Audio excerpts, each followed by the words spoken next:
It's not about a number on the scale. It's about your relationship with your body from a much higher perspective.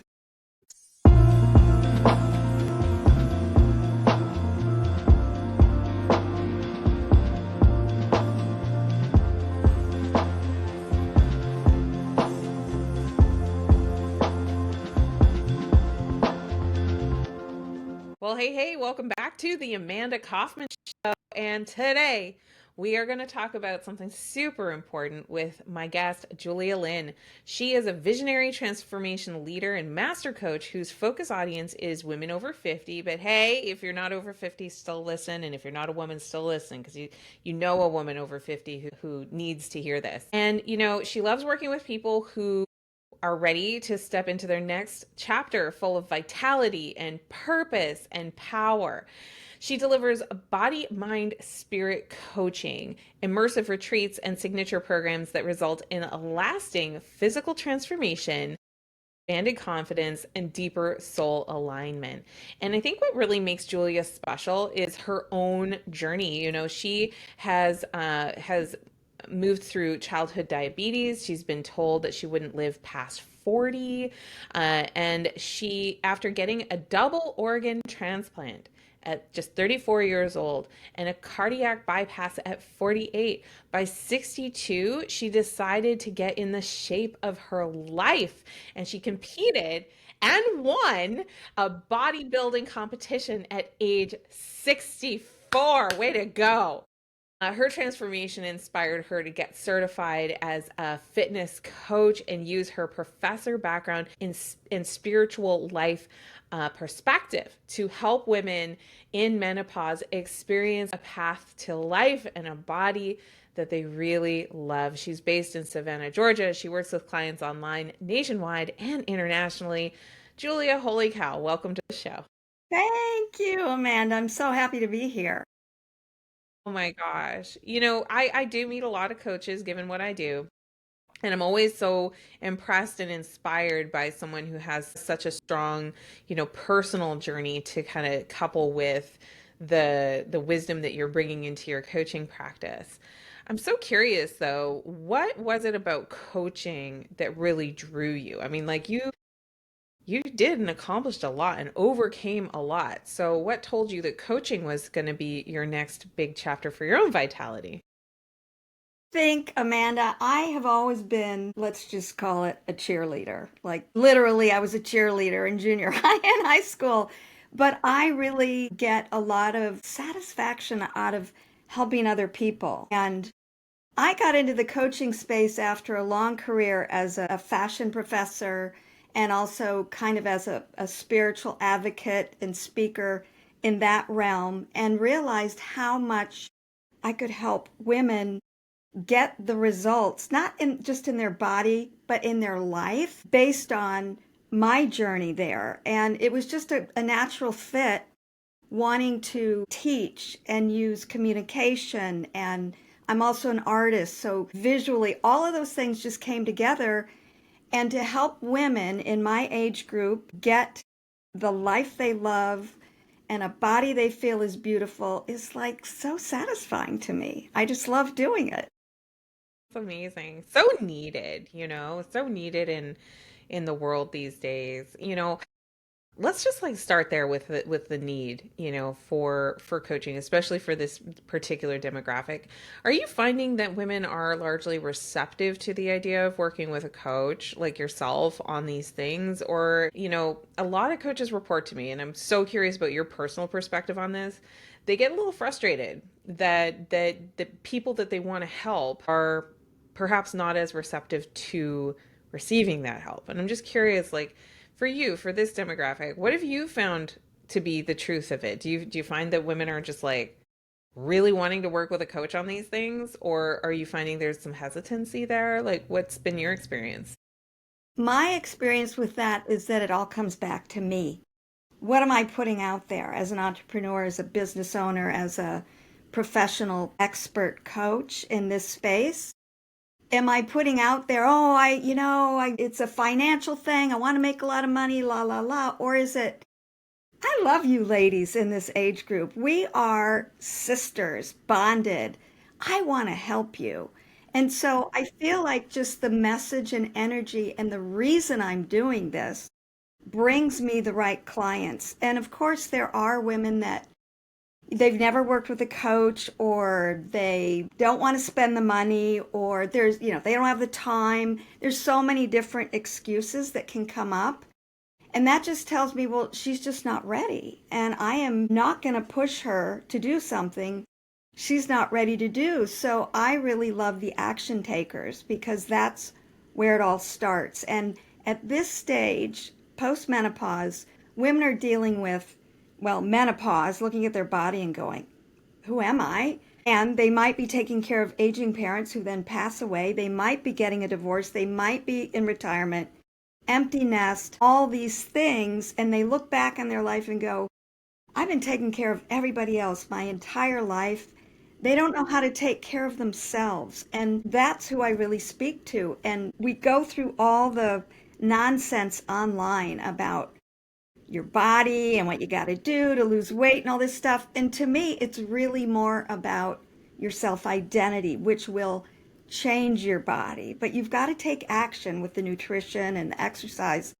It just, to me, it's very much, if it's a fit, then I'm expressing correctly what I'm actually giving in value. And if a woman's ready, she sees that and signs up. The ones that, don't want to pay for transformation, or they want a free or a cheap version, they can go on YouTube and all of that. They usually won't get the results on their own. But I realized over my business career that if I really want to grow and expand, I need to pay an expert to help me. And it's just becoming very much just kind of what I think works. Yeah. Yeah, you shared like a lot of gold in that and really validated the importance of having a message that actually resonates with a higher sense of shared purpose. So it's not just your purpose, but it's also this purpose that your potential clients would have to live a better life and to pursue that, that belief, but then reinforce it with transformation. I think another thing you said that was super, reinforcing of I've had a similar perspective is the essence of community and choosing, who to be with. And, for any coach that's listening to this, who's looking at what Julia is doing, you have a very community minded approach. Like you want to lead a community. You may work with people private, but you have a broader scope, I guess, of recognition of the challenge and the issue. And that's really, really powerful. And then like the final thing around investment, whether it's investment of time and energy, to win a bodybuilding competition at 64, oh my goodness, like that's extraordinary, and I'm so curious for yourself as you went through that transformation. I'm assuming you invested in coaches and support and all of that kind of thing to be able to accomplish that goal. Oh, absolutely. Absolutely. And the reason I actually moved into that as a goal was at age 62, I was in that spot so many women are like, what happened to my body? You know, I have time left on this planet. How do I want to feel? What do I want to do? And I'm like, I got to get my health back. Plus, at age 64, that was going to mark the 30th anniversary of my organ transplant. Gina, who was 25, died in a car accident, and I got one of her kidneys and her pancreas. It cured the diabetes I'd had since childhood. And I just really wanted to celebrate that I was still here. And, my husband and I have been married 36 years. I wanted to be around for him. I wanted to travel. There's just so much I wanted to do. So I decided I'm going to get healthy. The message was not, I'm going to get skinny. I'm going to get That is healthy. good. Oh, Yeah. that is good. I love that. Yes. Yeah. So you So went like really healthy though. I did. Well, that was also a process. So I started lifting weights. I entered a challenge. I won the challenge for people over 40. Then we moved from Mexico to the US, and I thought, I need to find a coach that I can work with in person. And I did. And he saw how hard I was working. I was going to the gym 5 days a week. And he's like, you should compete. And I said, what do you mean compete? and he explained the bodybuilding world and masters level categories according to your age and sparkly bikinis and stripper heels on stage. And I'm like, no way, no way, no way. Who wants to see a woman in a bikini at 64? Well, apparently a lot of people do. So I just thought, I'm going to do this. And I found there is community around that. A lot of bodybuilders, they don't drink, they don't smoke, they're, kind of focused spiritually. I liked them. I like this tribe. And so I just kept going and realized that my example could send the message. If I can do this with all my health history, you can do it too. It was just to show up and do it made a powerful impact on other people. And I had not thought about coaching until my Instagram blew up. And so many women were DMing me, do you coach? Do you coach? Do you coach? And I thought, I'm an educator. I love community. Yeah, I should look at this. And I did, got certified and immediately hit the ground running. Yeah. So good. That's so good. And man, so Julia, what is something that people don't really ask you that you wish they did? About the journey that I offer as a coach or Sure, about, yeah, about the journey you offer or about like this phase of life. Like, you do interact with like a lot of people and they probably have their interests, right? Of what sparks their curiosity. But I love to know like when somebody's really deepened their expertise the way that you have, what's the question they're not asking you that you wish that they did? I wish they would ask me more about the actual transformation that they're looking for, but sometimes they don't know. So we all Mm. know that we need to give our clients what they want. And when they're in that container, then we give them what they need. And I wish more women would ask, what do I really have to do to get the transformation? Because there's action steps and there's mindset steps. And the thing is, it's not that hard. You do not have to go to the gym 5 days a week for an hour and a half. You do not have to completely change your way of eating and living. It's a very small, it's like the book Atomic Habits by James Clear, little tiny steps at a time so your body can adjust, your mind can adjust, but then it becomes permanent and sustainable and enjoyable. I think a lot of women are afraid because they think it's overwhelming to get a transformation physically, that they're going to have to give up their favorite foods, that they're not going to be happy on vacation or holidays. That's not true. And as the weight and fat begins to come off because they're building muscle, they're changing their self identity, they just like, I've got strategies where they'll just wake up one day and go, "Oh my God, this hasn't been that hard." And look at myself in the mirror.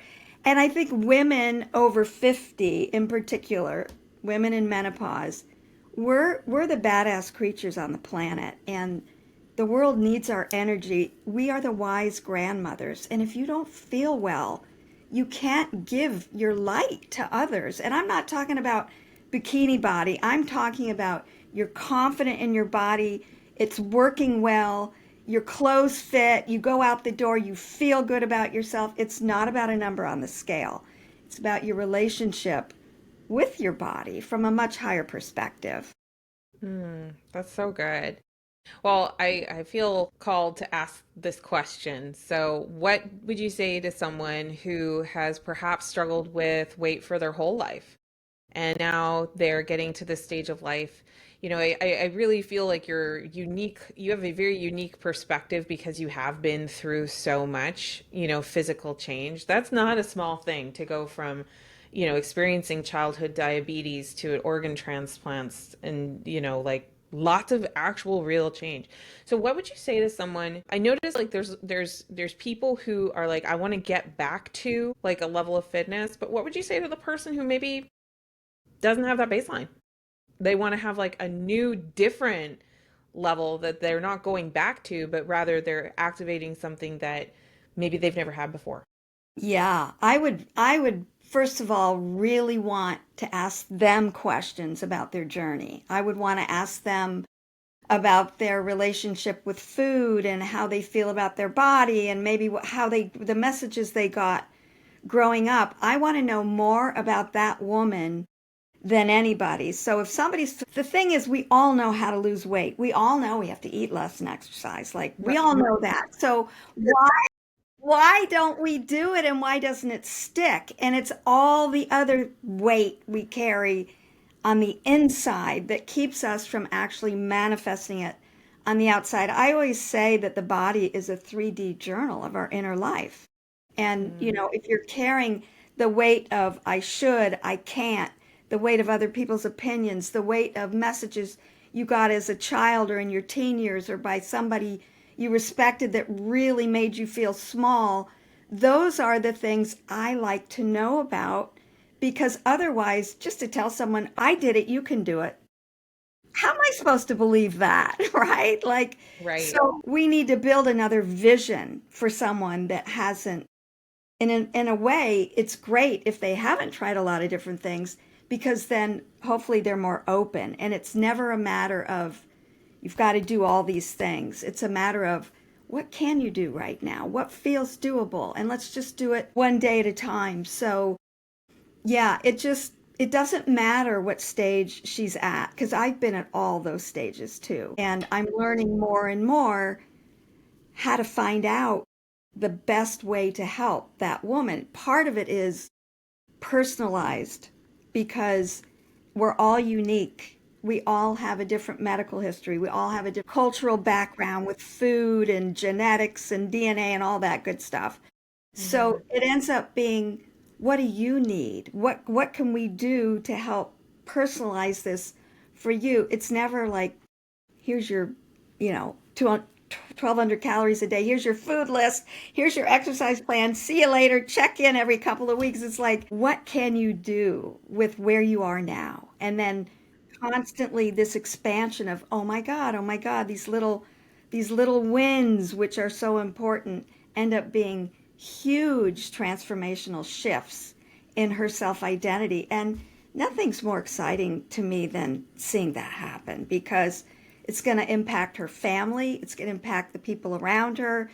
It's going to impact her life. She's going to be able to live this amazing life for the years and decades she has left. So good. I love that. And it's so interesting too because I do more business coaching. I tend to focus more on the business side of coaching and especially in this modern world we find ourselves in, the resistance to being seen, the resistance to having repetition in our messaging, the resistance to like a lot of that visibility piece and the invitation forward to conversion. That's like the thing that I spend probably 95% of my time on with people because it's actually like the same thing. They get handed that recipe card, not unlike the 1,200 calorie thing.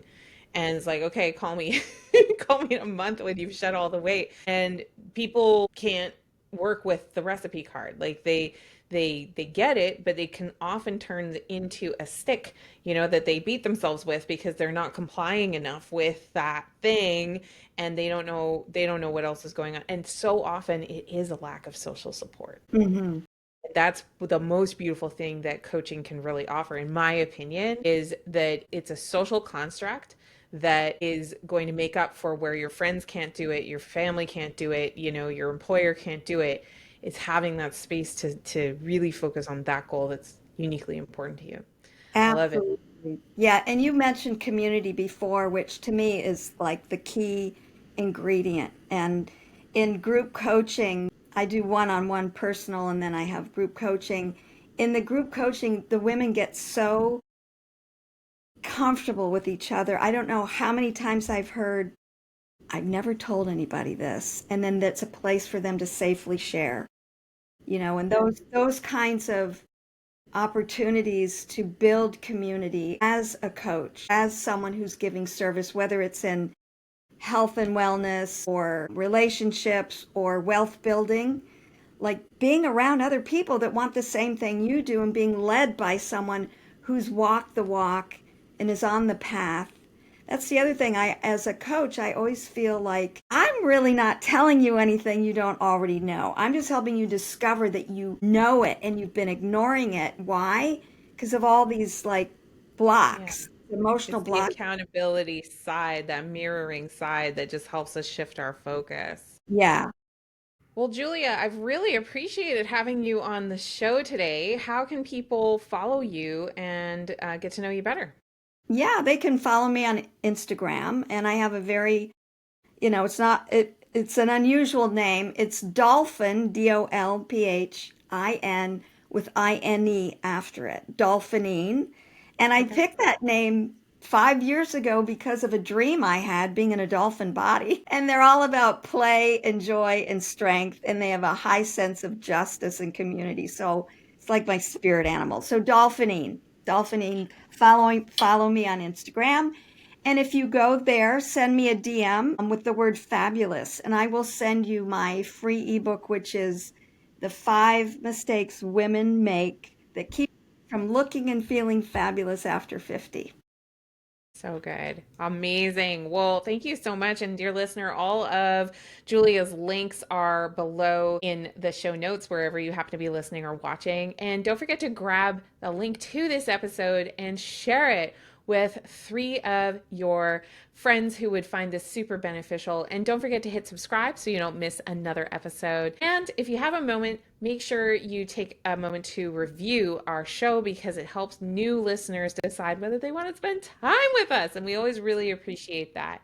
Until the next time, just make sure you keep your chin up and you do what matters.